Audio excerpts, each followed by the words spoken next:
Hello everybody and welcome back to our channel once again. In today's video, I'm gonna tell you about the most important topics of organic chemistry. इससे पहले already मैंने आपको physical chemistry as well as inorganic chemistry के most important topics provide किए हैं. Description box में आपको उनकी लिंक मिल जाएगी. प्लीज़ जाकर उसे चेकआउट ज़रूर करिएगा. जो बच्चे केमिस्ट्री के एग्जामिनेशन में पास होना चाहते हैं और उनको अब तक नहीं पता कि क्या पढ़ना है क्या नहीं पढ़ना है, कहाँ से शुरुआत करें, तो प्लीज़ पैनिक मत करो. सबसे पहली चीज़ तो ये है कि शुरुआत करो. जब तक शुरुआत नहीं करोगे चीज़ खत्म नहीं होती है. ओके, तो आपको कहाँ से शुरुआत करनी है? कोई भी एक पर्टिकुलर केमिस्ट्री उठाओ, चाहे वो फिजिकल हो चाहे इनऑर्गेनिक या फिर ऑर्गेनिक, और शुरुआत करनी शुरू करो. ओके, सो जनरली जिस बच्चे को पास होना है और उसको कुछ समझ नहीं आ रहा है, ये वीडियो उसके लिए है. वीडियो को लास्ट तक देखना, स्किप मत करना. और जिस बच्चे को 95 प्लस चाहिए उसके लिए भी ये वीडियो है, क्योंकि इस वीडियो के अंदर सभी इंपॉर्टेंट टॉपिक्स है जो आपको एज अ चेकलिस्ट लगा कर चलने हैं कि ये टॉपिक्स आप बिल्कुल भी मिस कर नहीं जाओगे. ओके, शुरू करते हैं. सबसे पहला टॉपिक है हमारा haloalkanes and haloarenes. सबसे पहले अगर आप चैनल पर न्यू हो तो प्लीज़ सब्सक्राइब कर लो चैनल को, as well as bell icon को दबा लो, क्योंकि ऐसी ही अगली नेक्स्ट वीडियोज़ आपको मिलेंगी केमिस्ट्री के ऊपर ही, जिसके अंदर आपको ट्रिक्स एंड टिप्स मैं दूंगी आपके एग्जामिनेशन को कैसे अटेम्प्ट करना है उसके ऊपर. एज वेल एज वीडियो का लाइक टारगेट है 200 लाइक्स, प्लीज़ कंप्लीट कर दीजिएगा. शुरुआत करते हैं पहले चैप्टर से. ना पहला चैप्टर है आपका haloalkanes as well as haloarenes. इसके अंदर जो इंपॉर्टेंट टॉपिक्स है ना वो मैंने आपको क्वेश्चन वाइज बताए हैं. जैसे कि आपके पास आ सकता है कि एक्सप्लेन करिए इस पर्टिकुलर टर्म को. वो टर्म कौन सा हो सकता है? पहला चायरल कार्बन, दूसरा racemisation, Walden inversion, DNL isomer, SN1 and SN2 reaction. अगर कोई आपसे बोलेगा कि पास होना है आपको, ओके, और पास होने के लिए टॉपिक्स बता रहा है, तो हर कोई नेम रिएक्शन ऑर्गेनिक की, distinguish test as well as conversion, ये 3 चीज़ें कर लो, पासिंग मार्क्स आ जाएंगे ऑर्गेनिक केमिस्ट्री में. लेकिन अगर आपको पासिंग मार्क्स से थोड़ी ज़्यादा चाहिए तो कुछ चीज़ें होती हैं जो आपको मिस आउट नहीं करनी है. उसमें से एक है आपका SN1 और SN2 रिएक्शन. इनका डिफरेंस पता होना चाहिए. ठीक है, ये आपको ये क्वेश्चन बोल दिया जाएगा कि किसके अंदर SN1 रिएक्शन होगी या किसके अंदर पहले कौन सी रिएक्शन होगी. तो इस तरीके के क्वेश्चन बहुत ज़्यादा पूछे जाते हैं SN1 और SN2 रिएक्शन पर. उसके बाद नेम रिएक्शंस कौन सी हैं हेलो एल्केन्स और हेलो एरीन्स में, जो आपको मिस बिल्कुल नहीं करनी है. नेम रिएक्शंस तो गाइज बिल्कुल भी कोई भी मिस नहीं करनी है.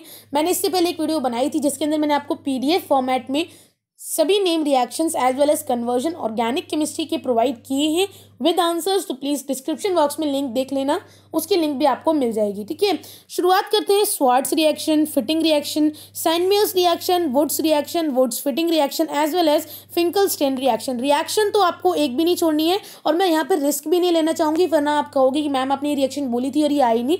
तो रिएक्शंस तो मैं सारी ही रखूँगी. ठीक है, इंपॉर्टेंट टॉपिक के साथ नेम रिएक्शन मैंने सारी ही इंक्लूड की हैं. उसके बाद हम चलते हैं एक्सरसाइज के कौन से क्वेश्चन करने हैं. आपको एक्सरसाइज कंप्लीट करनी है, लेकिन अगर टाइम कम बचा है तो आपको ये जो क्वेश्चन मैं आपको बताऊंगी ये मोस्ट इंपॉर्टेंट क्वेश्चन है.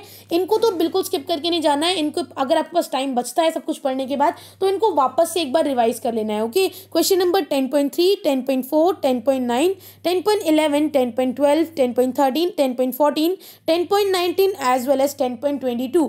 ये क्वेश्चंस आपके फिंगर टिप्स पर होने चाहिए. ऑर्गेनिक केमिस्ट्री में कभी भी NCERT की exercise in text question as well as example से बाहर एक भी क्वेश्चन नहीं आता है. तो प्लीज़, आज तक नहीं आया है और अब भी नहीं आएगा, तो प्लीज़ ऑर्गेनिक केमिस्ट्री की बैक एक्सरसाइज ज़रूर करके जाना. उसके बाद हम आते हैं alcohols, phenols as well as ethers पर.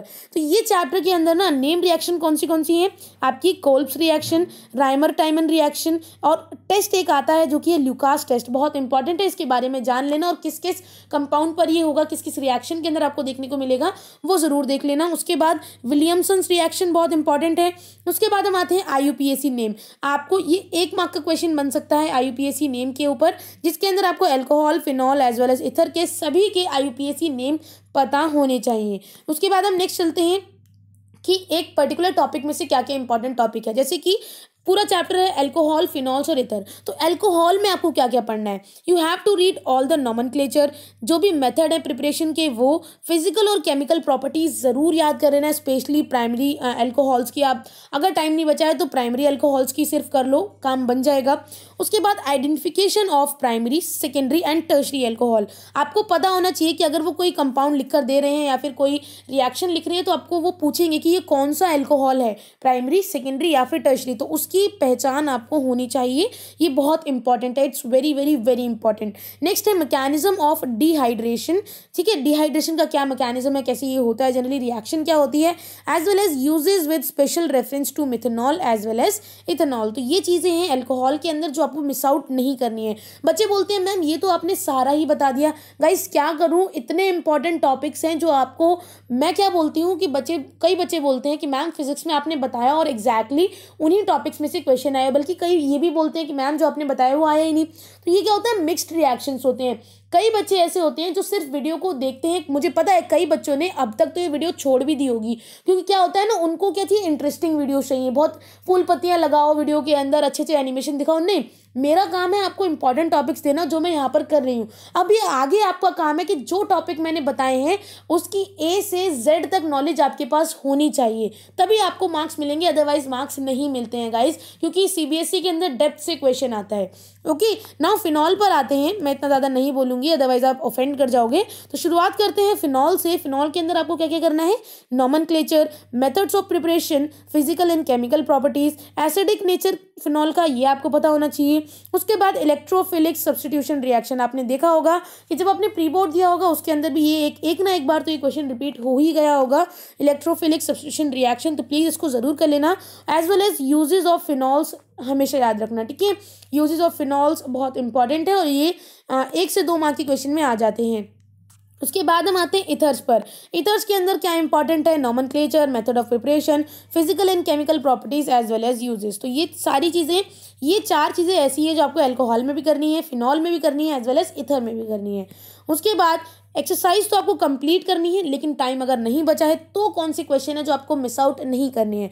क्वेश्चन नंबर 11.4, 11.11, 11.17, 11.19, 11.20, 11.21, 11.22, 11.26, 11.30, 11.31, 11.33, ये क्वेश्चन है, ये वो क्वेश्चन है जो एक टॉपर बच्चा हमेशा लास्ट टाइम पे रिवाइज करके जाता है, और एक पासिंग मार्क वाला बच्चा जो अगर इस वीडियो को देख रहा है, एक एवरेज स्टूडेंट भी अगर देख रहा है, तो वो भी अपने एवरेज मार्क्स से ज़्यादा मार्क्स स्कोर कर सकता है। क्यों? बिकॉज उसको पहले से पता है कि कौन से क्वेश्चन है जो उसे स्किप करके नहीं जाने। ओके, तो इन क्वेश्चंस को किसी भी हालत में स्किप मत करना। उसके बाद हम चलते हैं aldehydes, ketones and carboxylic acid. Now इसके अंदर सबसे पहली चीज़ तो आपको मैं ये बताना चाहूँगी कि IUPAC नेम ज़रूर कर लेना। उसके बाद कुछ नेम रिएक्शन है जो आपको मिस नहीं करनी है, वो कौन सी हैं, Stephen reaction, Etard reaction, aldol condensation, Wolff Kishner reduction, HVZ। Now this is the most important. आप बोलोगे मैम ये सारी रिएक्शन, इसमें से मोस्ट इंपॉर्टेंट कौन सी है, HVZ reaction is the most important. Aldol condensation बहुत इंपॉर्टेंट है। उसके बाद कैनिज़ेरो रिएक्शन बहुत इंपॉर्टेंट है, और ठीक है, ये मोस्ट इंपॉर्टेंट है। और इंपॉर्टेंट कौन सी है, गैडरमैन कॉच रिएक्शन, हेलोफॉर्म रिएक्शन। तो ये हो गई आपकी इंपॉर्टेंट रिएक्शन। ओके, नेक्स्ट हम आते हैं थर्ड आपका क्या है कि जो टेस्ट होते हैं वो कौन से होते हैं, एक है टॉलेंस टेस्ट, एक है फेलिंग्स टेस्ट। ये दोनों टेस्ट आपको पता होने चाहिए, कैसे किस तरीके से आप इनको लिखोगे, ठीक है, तो ये इंपॉर्टेंट है, इसको आप प्लीज़ मिस मत करना, अदरवाइज मार्क्स कट जाएंगे। नाउ एक और चीज़ है कन्वर्जन्स, ठीक है, डिस्टिंग्विश करना, कन्वर्ट करना, डिस्टिंग्विश वाले टेस्ट आते हैं ना, वो बताना। तो इसके अंदर आपको टेस्ट के थ्रू इन सभी को डिस्टिंग्विश करना होगा। पहला है इथेनॉल एंड प्रोपेनॉल, दूसरा बेंजोफिनॉन एंड एसिटोफिनॉन, तीसरा है benzaldehyde and acetophenone, benzoic acid and ethyl benzoate, propane 2-on as well as propane 3-1। उसके बाद आपका लास्ट है benzaldehyde and benzoic acid. Test की मदद से आपको इनको डिस्टिंग्विश करना है। इस तरीके के क्वेश्चन आएंगे, ये सैम्पल क्वेश्चन हैं, ये बहुत ज़्यादा अब तक प्रीवियस ईयर में पूछे जा चुके हैं, तो इसलिए मैंने इनको एज अ सैम्पल यहाँ पे इंक्लूड किया है। अदरवाइज आपको conversion, distinguish test as well as name reaction सभी आनी चाहिए। उसके बाद आप थियोटिकल पार्ट पे बढ़ो तो वेल एंड गुड है, लेकिन पहले नीड होती है ऑर्गेनिक केमिस्ट्री की कि आपको यहाँ पर IUPAC नेम पता होने चाहिए, एज वेल एज आपको नेम रिएक्शन पता होने चाहिए और कन्वर्जन पता होने चाहिए। उसके बाद एक्सरसाइज और इंटेक्स्ट की कौन से क्वेश्चन है जो आपको मिस नहीं करने हैं, अगर आप लास्ट डे पर भी ये वीडियो देख रहे हो तो, ठीक है। तो एक्सरसाइज की कौन से क्वेश्चन है, 12.4, 12.7, 12.12, 12.13, 12.15, 12.16, 12.17, 12.18, 12.19 एज वेल एज 12.20, ये आपको बिल्कुल भी मिस आउट नहीं करने हैं। उसके बाद इन टेक्स्ट क्वेश्चन कौन से होंगे, question number 12.4, question number 12.5, question number 12.7 ये आपको पेज नंबर 365 पे मिल जाएंगे। ये इन टेक्स्ट क्वेश्चन और ये एक्सरसाइज क्वेश्चंस आप किसी भी कीमत पर मिस करके नहीं जाओगे, क्योंकि क्वेश्चन इसी में से मोल्ड होकर आएगा, इसी में से ट्रिकी बनकर आएगा, लेकिन क्वेश्चन इसी में से होगा। ओके, तो ये ध्यान में रखिए कि क्वेश्चन बाहर से कहीं से नहीं आएगा, सभी एनसीईआरटी में से ही आएगा। उसके बाद हम चलते हैं नेक्स्ट हमारा चैप्टर जो कि अमाइंस। अमाइंस के अंदर आपको क्या क्या करना है, सबसे पहले नेम रिएक्शन, जो कि रिएक्शन कौन सी आती है इसके अंदर, Gattermann reaction, Sandmeyer's reaction, Hoffmann bromamide degradation, Sandmeyer's reaction, वापस से आया सैंडमेयर्स को कट कर देते हैं। उसके बाद हेंसबर्ग टेस्ट। ठीक है, तो ये इंपॉर्टेंट चीज़ें हैं।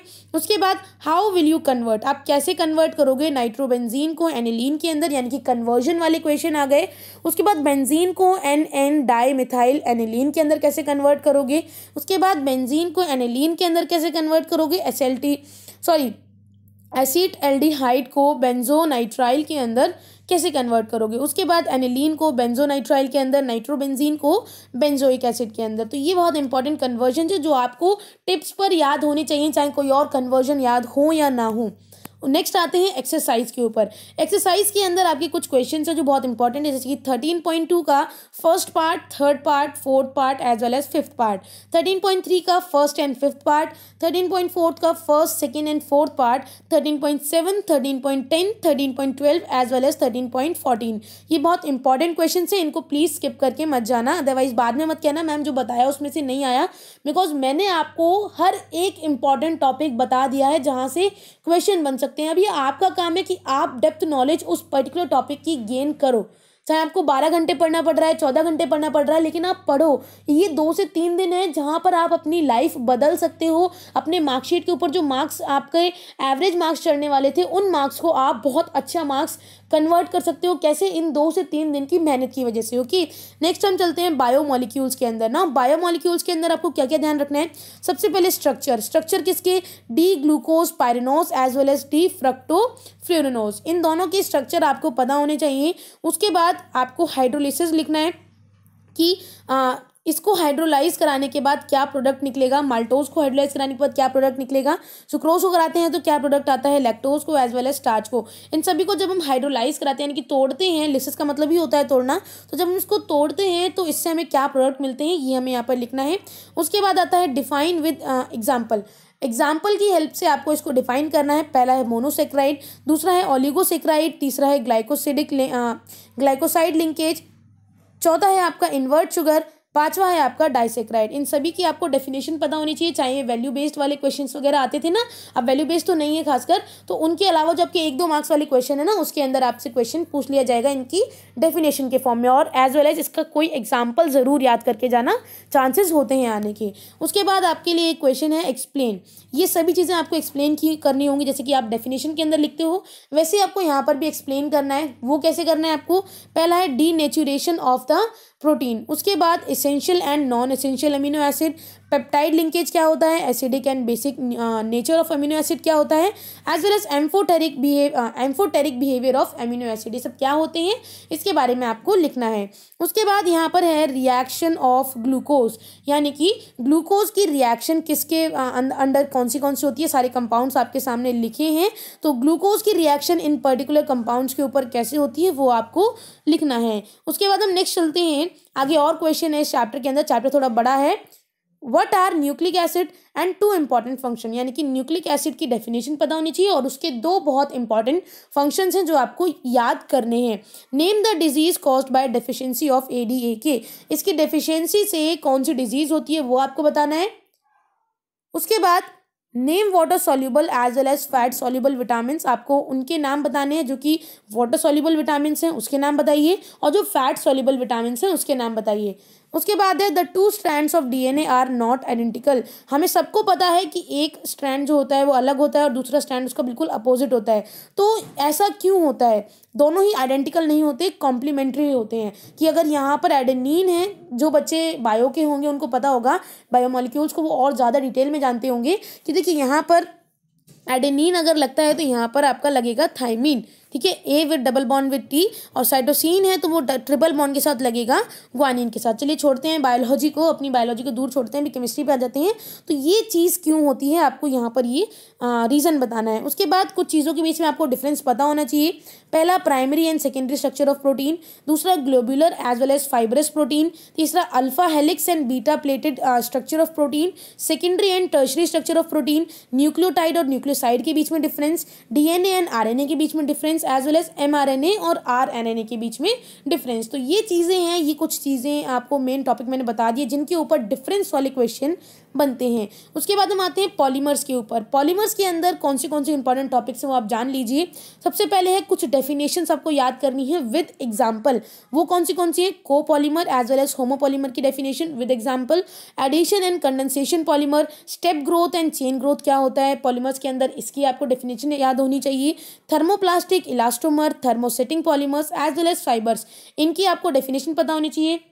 उसके बाद वल्केनाइजेशन ऑफ रबर, इसका आपको डेफिनेशन पता होना चाहिए। Biodegradable polymers, branched chain and crossed linkage linked polymer, ये बहुत इंपॉर्टेंट टॉपिक्स हैं, प्लीज़ याद कर लीजिएगा। अभी भी जिन बच्चों के दिमाग में चल रहा होगा मैम सब आपने बता दिया, ट्रस्ट में ये कुछ भी नहीं है। अगर आप ट्राई करो, आप अगर पहले चैप्टर से हेलो एल्केन्स और हेलो एरीन्स को लेकर अभी भी बैठो और एक एक टॉपिक टिक लगाना शुरू करो, एक एक टॉपिक कंप्लीट करना शुरू करो, तो आपके बहुत अच्छे मार्क्स स्कोर होंगे। मैं नहीं चाहती आप सिर्फ पासिंग मार्क्स लाओ, मैं चाहती हूँ आप थोड़ा सा और ज़्यादा एक्स्ट्रा पढ़कर बहुत अच्छे मार्क्स स्कोर करो। Okay, now right structure of monomers and there uses, आपको इन सभी के ये जो पॉलीमर्स हैं इन सभी के मोनोमर्स लिखने हैं, उसका स्ट्रक्चर बनाना है और उसकी यूजेस लिखने हैं। Okay, nylon 6, nylon 6, terylene, Bakelite, PHBV, Buna S, Buna N, इन दोनों के बीच में डिफरेंस भी याद रख लीजिएगा। एज वेल एज नायलॉन 6 और नायलॉन 6 के बीच में डिफरेंस भी याद कर लेना। PAN, PVC, glyptal, urea formaldehyde resin, melamine formaldehyde resin, तो इसके बीच में डिफरेंस क्रिएट हो जाता है। अदरवाइज इंडिविजुअली भी आपसे ये क्वेश्चन पूछ सकते हैं।